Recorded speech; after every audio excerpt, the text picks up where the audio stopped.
Port Charles under siege. Arson, obsession, and a city on the brink. A sinister shadow has fallen over the waterfront city of Port Charles.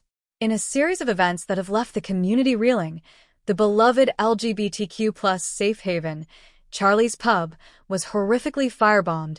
A dangerous obsession reached a terrifying climax, and the intricate web of personal relationships among the city's most prominent figures was stretched to its breaking point.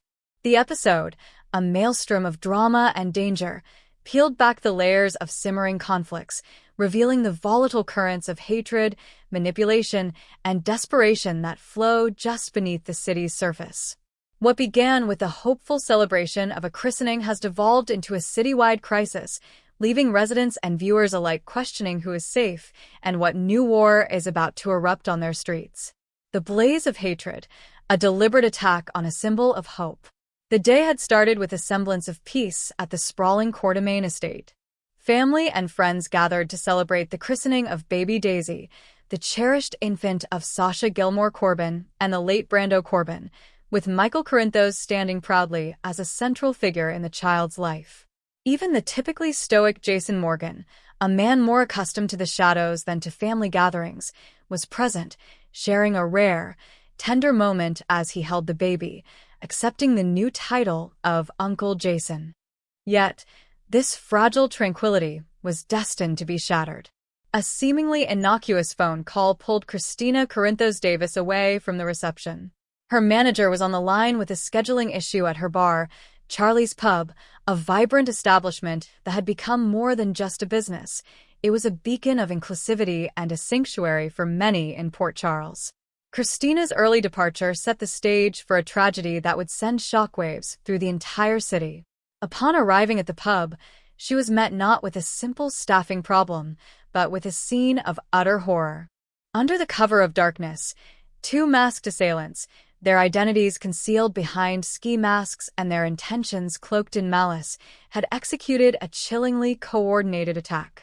Eyewitness accounts and surveillance footage would later reveal a terrifying sequence of events. The men disabled the exterior security camera with a blunt object, methodically doused the perimeter of the LGBTQ+ owned establishment with gasoline from large canisters, and then, with cold precision, ignited the accelerant with a homemade incendiary device, likely a Molotov cocktail. The resulting explosion was catastrophic. Flames erupted with voracious speed, engulfing the walls and bar stools. Christina, who had just begun to register the overwhelming stench of gasoline, was thrown several feet by a secondary blast that detonated near the kitchen. The force of the explosion left her with a severe concussion, burns across her back and arms, and her leg pinned beneath a collapsed beam. As smoke and terror filled the air, a hero emerged from the chaos. The musician Blaze, who had stopped by to check on Christina after learning of the overdose of her own mother, Natalia Ramirez, arrived to a scene of inferno.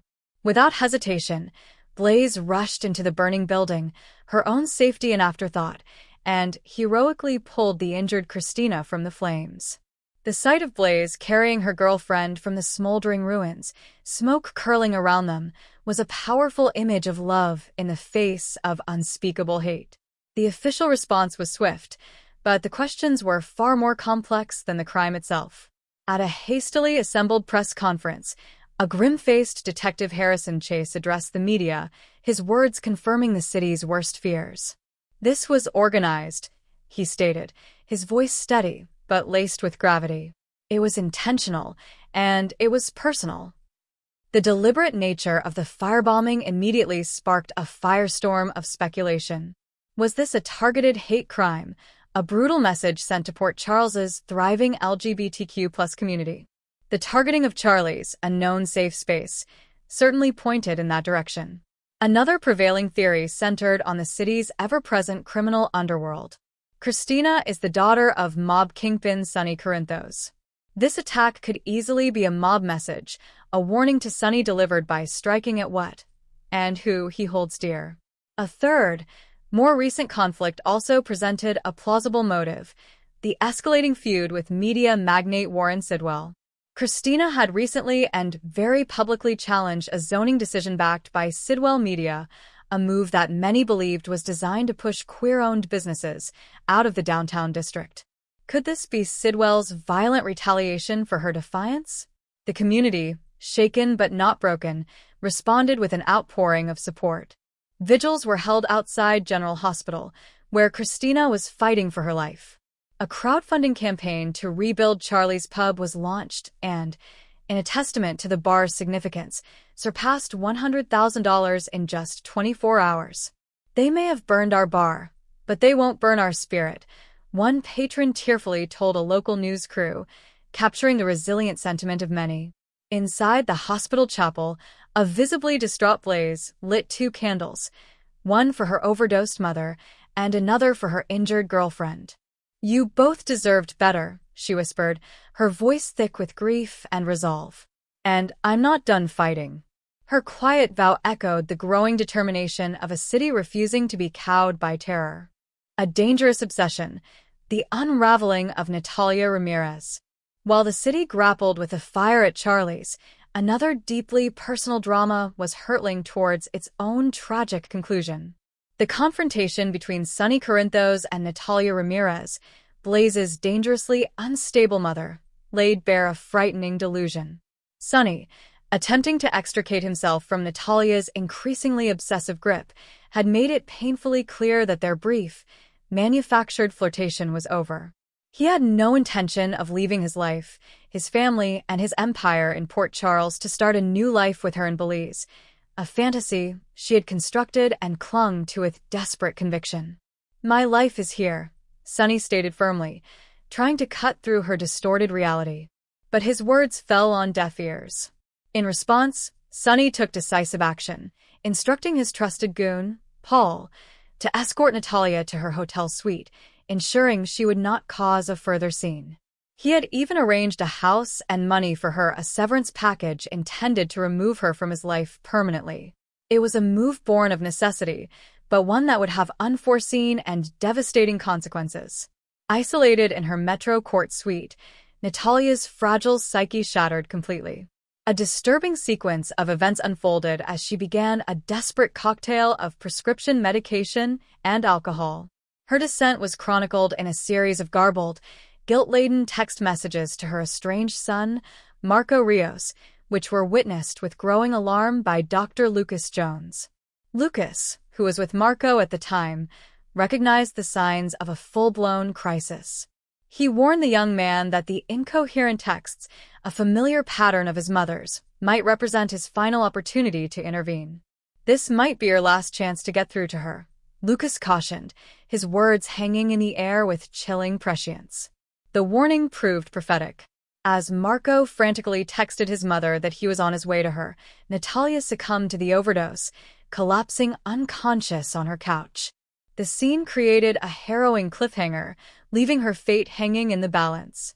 This personal tragedy, however, was not contained. It quickly became entangled in the larger criminal investigation, as Assistant District Attorney Justine Turner, relentless in her pursuit of Sonny, saw Natalia as a potential weak link. Believing Natalia was on the verge of fleeing Port Charles with Sonny's help, ADA Turner prepared to issue an all-points bulletin for her, viewing the troubled woman not as a victim, but as the prime leverage she needed to finally ensnare the city's most powerful mob boss. Triangles and tribulations, a labyrinth of love and deceit. The chaos of the day also served to ignite the combustible emotions within Port Charles's most complicated love triangle. Jordan Ashford, the city's former police commissioner, experienced a moment of profound awkwardness when she walked into the Aurora media office to find her ex-husband, Curtis Ashford, locked in a passionate embrace with his current wife, Dr. Portia Robinson. The encounter was no accident. A furious Curtis quickly deduced that Portia had orchestrated the moment, a suspicion she readily confirmed. "I wanted her to see that you're not available," Portia admitted, her justification revealing a deeply manipulative streak born of insecurity. The confrontation that followed was a painful excavation of past deceptions. Curtis, wounded by her games, threw her history of lies back in her face, the long-held secret of Trina's true paternity and her complicity in a blackmail scheme. Portia, in a classic act of deflection, countered by reminding him of Jordan's own past dishonesty regarding her undercover work. The argument was a stark reminder of the fragile foundations upon which both of Curtis's most significant relationships were built, riddled with secrets and a profound lack of trust. Seeking solace and clarity, Jordan retreated to the office of her friend and confidant, WSB agent Anna Devane. As she recounted the painful encounter, Jordan voiced her conviction that Curtis and Portia's marriage was ultimately doomed, poisoned by the very lies that brought them together. Anna, ever perceptive, gently prodded Jordan, forcing her to confront her own lingering feelings for Curtis and what she truly wanted for her future. The conversation left the air thick with unspoken possibilities, just as Jordan's phone began to ring. It was Curtis. Back at Aurora, a defiant Portia watched the call, vowing to fight for her marriage, setting the stage for the next chapter in their tangled and torturous emotional saga. New beginnings and lingering shadows, a city on edge. Amid the explosions and emotional turmoil, other storylines continued to simmer, their threads weaving into the larger tapestry of a city under duress. The legal battle against Warren Sidwell gained a new champion in Alexis Davis. In a direct confrontation with Sidwell Media's representative, Jen Sidwell, Alexis declared her intent to personally scrutinize every legal document, effectively stonewalling their agenda. This act of defiance positions Alexis as a formidable opponent and potentially places another target on the back of the Corinthos Davis family. Meanwhile, at the Quartermaine mansion, the ripples of the day's events continued to spread. Cody Bell arrived with unsettling news for Sasha and Molly Lansing Davis, though the details remained vague. The immediate concern, however, was for Christina, and Molly expressed profound relief upon learning that her sister had survived the fire, a small mercy in a day filled with tragedy. Michael Corinthos, his brow furrowed with worry, confided in Sasha, their shared anxieties likely revolving around Sunny's dangerous lifestyle and the ever-present threat it posed to their family. The investigation into the firebombing promises to be a complex and perilous journey. With the PCPD, the WSB, and Sunny's own organization all seeking answers, the potential for crossed wires and conflicting agendas is immense. The central question remains, who is behind this heinous act? Is it a militant anti-LGBTQ+ group, lashing out at a symbol of tolerance? Is it a rival mob faction, testing Sunny's strength by attacking his family? Or is it the shadowy hand of Warren Sidwell, a media tycoon willing to use violence to achieve his corporate goals? As Port Charles holds its collective breath, the only certainty is that a war has been declared. Sunny Corinthos, a man who has always met threats with overwhelming force, has been pushed to the edge. The attack on his daughter and her establishment was not just a crime, it was a personal affront, a declaration he will undoubtedly answer. The city, caught in the crossfire, braces for the retaliation that is sure to come, heralding a dark, uncertain, and violent new chapter in its storied history. The ashes of Charlie's Pub are still smoldering, but they have ignited a firestorm of vengeance and fear that threatens to consume all of Port Charles. Thanks for watching this videos. Please hit the subscribe button for more updated news.